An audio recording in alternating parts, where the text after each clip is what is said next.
welcome back to my channel Dream World. In the last video, we discussed about some of the imperative sentences of active and passive voice. In the same sequence, we are going to discuss the other type of imperative sentences of active and passive voice. First, we will discuss the use of let in the active and passive voice. Let's begin with the structure of the use of let in the passive voice. First, see the structure. Let plus object plus be plus main verb third form plus by plus subject full stop. चलिए अब sentence लेंगे, पहले active में फिर passive में. Let us go to the market. Passive में जब हम इस सेंटेंस को कन्वर्ट करेंगे तो वो इस तरह से होगा दोस्तों. First of all we will use let. अब इसमें ऑब्जेक्ट हमारा क्या है? The market. अब क्या है हमारा सब्जेक्ट? गो टू क्या है हमारा? Main verb. तो चलिए कन्वर्ट करेंगे. लेट आ जाएगा पहले, फिर हमारा ऑब्जेक्ट आ जाएगा the market. Next be as a helping verb here. Main verb third form, go की थर्ड फॉर्म हो जाएगी गॉन. Gone to, फिर by before the subject and subject already us हमारा ऑब्जेक्टिव केस में दे रखा है तो हमारा us आ जाएगा as it is. Okay, got it? About the use of let. We will discuss other example of this sentence, this type of let also. One more example also. Let him finish the task full stop. चलिए convert करेंगे passive voice में according to the structure. उससे पहले ये देख लेते हैं, इसमें हिम हमारा सब्जेक्ट है, ऑलरेडी वो ऑब्जेक्टिव केस में दे रखा है. फिनिश हमारी मेन वर्ब है और ऑब्जेक्ट है हमारा टास्क. चलिए कन्वर्ट करेंगे अकॉर्डिंग टू द स्ट्रक्चर. हम अपने इस सेंटेंस को पैसिव वॉइस में सबसे पहले आ जाएगा लेट, फिर ऑब्जेक्ट आ जाएगा द टास्क, फिर be as a helping verb here. Main verb की थर्ड फॉर्म, फिनिश की थर्ड फॉर्म और सेकंड फॉर्म दोनों ही फिनिश्ड हो जाएगी. By before the subject, then subject him, full stop. Let the task be finished by him. ये हमारा complete passive voice हो जाएगा. This was about the use of let. Now discuss some other type of imperative sentences also. Now I will suggest you here that more the sentences you will practice, the more you will be master of English grammar. English grammar only needs practice and practice and practice. So do as much practice as you can. Now we will discuss the other type of imperative sentences also. Type of imperative sentences. First of all, we will discuss the use of order. When we order something to the person, then how should we make this kind of sentence? तो इन sentences का structure कुछ इस तरह से होगा. You are ordered plus to plus main verb first form plus object. इन वाले sentences में हम ये मान लेते हैं कि हम जो ऑर्डर देंगे या रिक्वेस्ट देंगे, एडवाइस देंगे, ये सामने वाले पर्सन को ही देंगे, किसी तीसरे पर्सन को देंगे नहीं. और जब हम ऑर्डर, रिक्वेस्ट या एडवाइस दे रहे हैं तो ऑब्वियसली वो प्रेजेंट में होगा, ना कि पास्ट में जाएगा. इसलिए आर का यूज होगा, कंप्लीट होगा यू आर. फिर यहाँ पर ऑर्डर, रिक्वेस्ट, एडवाइस जो भी है वो आ जाएगा आपके सेंटेंस के अकॉर्डिंग. टू का यूज होगा, TO2 मेन वर्ब की फर्स्ट फॉर्म आएगी, यहाँ पर ऑब्जेक्ट आ जाएगा. यू हमारा ऑलरेडी यहाँ पर सब्जेक्ट की फॉर्म में दे रखा होगा. एक एग्जांपल लेंगे. ओपन द डोर, दरवाजा खोलो. पैसिव वॉइस बनाएंगे एक सेंटेंस का. तो इस according to the structure simply follow करेंगे. You are ordered, TO2 open हमारी मेन वर्ब है, एज इट इज आ जाएगी ऑब्जेक्ट. के बाद हमारा जो ऑब्जेक्ट है द डोर, वो हम यहाँ पर यूज कर देंगे. देखिए दोस्तों, ये हम कैसे आइडेंटिफाई करेंगे कि कोई भी सेंटेंस ऑर्डर में है या रिक्वेस्ट में या एडवाइस में है. तो जब भी रिक्वेस्ट वाले सेंटेंस होंगे काइंडली का यूज हो रहा होगा। अगर एडवाइस होगी, अगर कोई हमारे अच्छे के लिए हमसे कुछ कह रहा है, चाहे भले उसमें प्लीज या काइंडली ना लग रहा हो, तो वो ऑब्वियसली एडवाइस या सजेशन है। लेकिन जब कोई हमसे खुद अपना काम करवा रहा है, कोई काम करने के लिए कह रहा है जिसमें उसका खुद का बेनिफिट है, तो वो हमारा ऑर्डर कंसिडर होगा। ओपन द डोर, दरवाजा खोलो, इसमें कोई हमारा फायदा तो है नहीं है। ऑब्वियसली सामने वाला अपना कुछ काम करवा रहा है, तो इसको हम ऑर्डर के फॉर्म में पहचान लेंगे। तो इस स्ट्रक्चर के अकॉर्डिंग एज इट इज आप उसको ऑर्डर की फॉर्म में पैसिव वॉइस को कन्वर्ट कर देंगे। Let's take another example to do the homework. Homework करो, सीधे सीधे ऑर्डर दिया जा रहा है, तो बिल्कुल स्ट्रक्चर को फॉलो करते हुए बहुत इजीली हम बना देंगे। You are ordered to do the homework, full stop. तो यू आर ऑर्डर्ड, मैंने जैसे आपको बताया, हम ये मान लेते हैं सामने वाले को ऑर्डर दे रहे तो यू आ जाएगा, क्योंकि हम प्रेजेंट में कोई काम करने के लिए कहेंगे तो are ordered according to the, हमारा जो सेंटेंस है उसके अकॉर्डिंग ऑर्डर, रिक्वेस्टेड या जो भी हमारा एडवाइस है वो आ जाएगा। टी और टू यहाँ पर यूज होगा, मेन वर्ब की फर्स्ट फॉर्म डू, ऑब्जेक्ट आएगा द होमवर्क। आई होप आपको ऑर्डर टाइप के पैसिव वॉइस बनाने में कोई भी प्रॉब्लम अब नहीं आएगी। About the request type of passive voice, first of all let's see the structure. You are plus requested plus to plus main verb first form plus object। तो कुछ नहीं है, जैसा हमने ऑर्डर का बनाया था वो ऑर्डर की जगह यहाँ पर रिक्वेस्टेड कर दिया है। अब ये हमें आइडेंटिफाई करना पड़ेगा सेंटेंस में कि वो ऑर्डर फॉर्म में, रिक्वेस्ट फॉर्म में, एडवाइस फॉर्म में। तो रिक्वेस्ट वाले सेंटेंस में जैसे मैंने आपको बताया, जो भी सेंटेंस प्लीज या काइंडली से स्टार्ट हो रहे होंगे वो हमारे रिक्वेस्ट फॉर्म में होते हैं। प्लीज गिव मी 200 रुपीज, कृपया मुझे 200 रुपए दे दो। पैसिव वॉइस में कन्वर्ट करेंगे according to the structure. Please लग रहा है तो हम आइडेंटिफाई कर सकते हैं कि ये हमसे रिक्वेस्ट की जा रही है, तो you are requested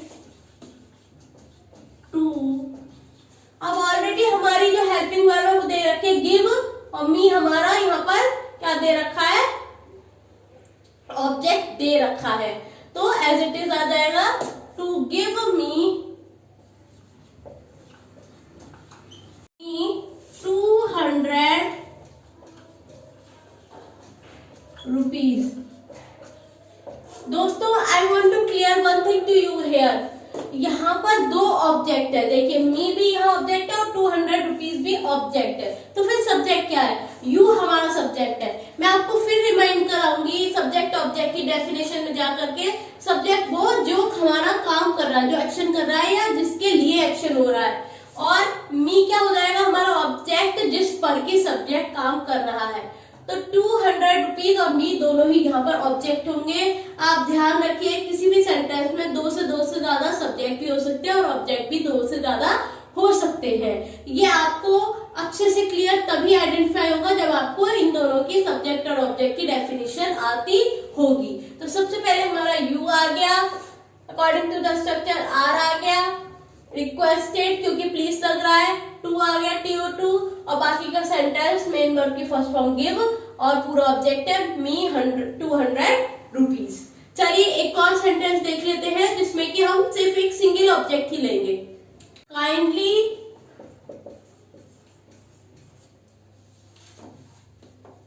become the head boy. हो सकता है कि किसी और स्टूडेंट को हेड बॉय का जो पोजीशन है वो मिल गया हो, लेकिन वो हेड बॉय किसी और बच्चे से कह रहा है अपनी जगह पर कि तुम हेड बॉय बन जाओ, कृपया करके हेड बॉय बन जाओ। तो इसको स्ट्रक्चर के अकॉर्डिंग बनाएंगे। You are requested to become the head boy। तो हेड बॉय हमारे यहाँ पर सिंगल ऑब्जेक्ट है, बिकम हमारी मेन वर्ब है, और यू आपका सेंटेंस के अकॉर्डिंग है ये यू, फिर आर आ गया हमारा हेल्पिंग वर्ब, सेंटेंस के according requested main verb, sentence के अकॉर्डिंग टू TO2, और बाकी की जो हमारा सेंटेंस है मेन वर्ब की फर्स्ट फॉर्म बिकम, और ऑब्जेक्ट आ गया the head boy. I hope आपको रिक्वेस्ट का भी पैसिव वॉइस अच्छे से क्लियर हो गया होगा। अब हम आगे एडवाइस वाले पैसिव वॉइस डिस्कस करते हैं। स्ट्रक्चर देखते हैं एडवाइस का। You are plus advised plus to plus main verb first form plus object full stop. Sentence देखेंगे, लेकिन उससे पहले मैं आपको एक डिफरेंस क्लियर करना चाहूंगी। ADVICE और ADVISE इन एडवाइस में फर्क क्या है दोनों में? इनमें फर्क ये है कि हम सिर्फ जब बोलेंगे सलाह, यानी कि जो नाउन फॉर्म होती है वो ADVICE से डिनोट होती है, और अब जब हम बोलेंगे सलाह देना, किसी को सलाह देना, तो वर्ब फॉर्म जो है वो ADVISE से डिनोट की जाती है। तो हमेशा याद रखिए ADVICE की नाउन फॉर्म है और वर्ब फॉर्म है ADVISE, दोनों में डिफरेंस है ये। इस वाली एडवाइस ADVICE मीन्स सलाह, और ADVISE का मतलब है सलाह देना। अपने माइंड में इन छोटे छोटे डिफरेंसेस को क्लियर कीजिए, क्योंकि यही हमारे स्पेलिंग्स में मिस्टेक्स हमारे जो मार्क्स हैं वो डिडक्ट करा देती हैं, सब कुछ ठीक होते हुए भी। चलिए सेंटेंस देते हैं एडवाइस वाला। कॉल द डॉक्टर, डॉक्टर को बुलाओ। हो सकता है कि सामने वाला जो इंसान है उसकी तबीयत खराब है, इसीलिए कोई उसे एडवाइस दे रहा है, डॉक्टर को बुलाना चाहिए। चलिए कन्वर्ट करेंगे इसे पैसिव वॉइस में। You are advised to call the doctor. तो सबसे पहले यू आ गया हमारा, फिर आर आएगा, इसमें कन्वर्ट करते हैं। तो you are advice ADVISED TO2 यहाँ पर हमारा सेंटेंस में आता है स्ट्रक्चर के अकॉर्डिंग, मेन वर्ब की फर्स्ट फॉर्म कॉल, और ऑब्जेक्ट आ गया द डॉक्टर। तो जैसे कि मैंने बताया, ये हम मान लेते हैं कि यू हमारा, जो हम जिसको भी रिक्वेस्ट एडवाइस या ऑर्डर कर रहे हैं वो हम यू से कर रहे हैं, तुमसे कर रहे हैं। आर हमारी प्रेजेंट में, इसको मान के चलते हैं कि प्रेजेंट में कोई भी ऑर्डर रिक्वेस्ट या एडवाइस दी जा रही है, इसलिए आर आएगा। ADVISED एडवाइस आ गया अकॉर्डिंग टू द सेंटेंस, हम ऑर्डर रिक्वेस्ट या एडवाइस का यूज करेंगे। TO2 आता है यहाँ पर as a part of this structure, main verb की फर्स्ट फॉर्म आ गई, ऑब्जेक्ट आ गया the doctor. Let's take another example. Take rest, आराम करो। हो सकता है सामने वाले इंसान को बहुत ज्यादा थकान हो रही है, इसलिए उसको ये एडवाइस दी जा रही है कि वो आराम करे। अकॉर्डिंग टू द स्ट्रक्चर बनाएंगे। You are advised to take rest। तुम्हें ये सलाह दी जा रही है कि तुम आराम करो, या तुम्हें ये सलाह दी जाती है कि तुम आराम करो।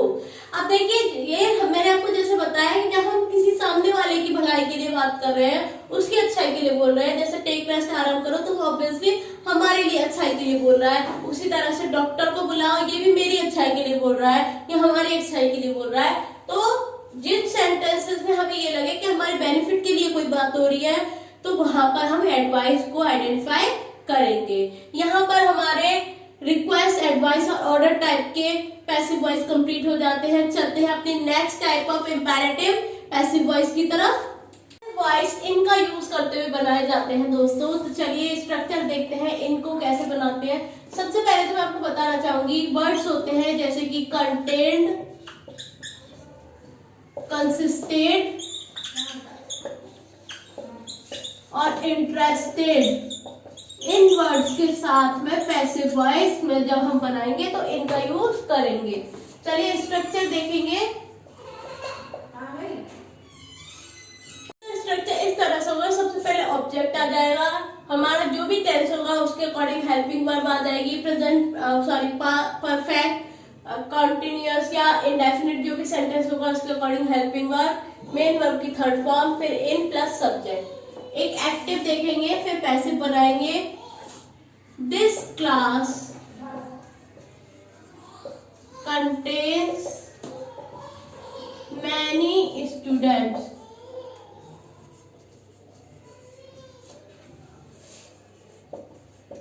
पैसिव वॉइस में बनाएंगे तो सबसे पहले हमारा ऑब्जेक्ट क्या है, मैनी स्टूडेंट। दिस क्लास क्या है, सब्जेक्ट। कंटेन क्या है, हमारी मेन वर्ब। तो ऐसे ही बना देंगे, क्योंकि ये प्रेजेंट इंडेफिनिट में है तो उसी के अकॉर्डिंग हेल्पिंग वर्ब यूज करेंगे। Many students. अब क्योंकि ये हमारा जो ऑब्जेक्ट है वो प्लूरल है तो इसमें आ जाएगा according to the present indefinite helping verb are. Main verb की थर्ड फॉर्म, कंटेन हमारी मेन वर्ब है, थर्ड फॉर्म हो जाएगी कंटेंट, फिर आ जाएगा इन और हमारा सब्जेक्ट आएगा दिस क्लास। इस तरह के सेंटेंस बनेंगे। उसी तरह से अगर यहाँ पर होता this class consist many students, तो यहाँ बन जाता many students are consisted in this class. अब एक इंटरेस्टेड का एग्जांपल देखते हैं। This competition interest me. तो हमारा ये ऑब्जेक्टिव केस में दे रखा है, इसको हम सब्जेक्टिव केस में कन्वर्ट करेंगे। I am interested in this competition.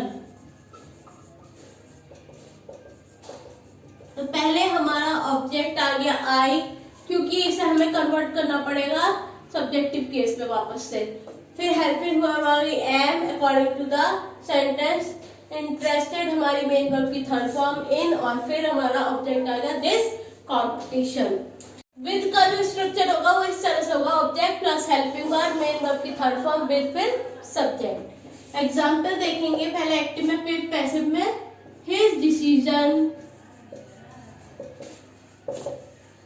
Agrees मी।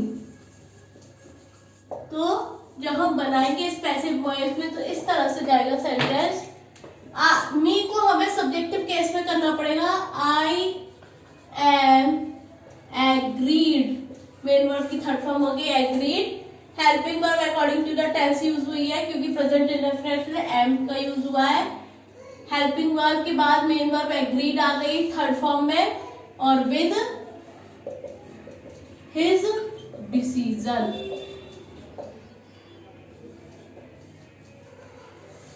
मैं उसके डिसीजन के साथ सहमत हूं। अगर इस तरह से एक और सेंटेंस होता, योर ऑनेस्टी ऑनर मी, तो उसको हम कैसे बनाते, I am honoured with your honesty. तो ये बात थी विद की। हालांकि इन विद इनका यूज कम ही होता है, लेकिन अगर हो जाए तो आप किस तरह से कन्वर्ट करेंगे वो मैंने यहाँ पर बताया है। अब बात करेंगे एट की। एट डिस्कस करते हैं, स्ट्रक्चर देखेंगे।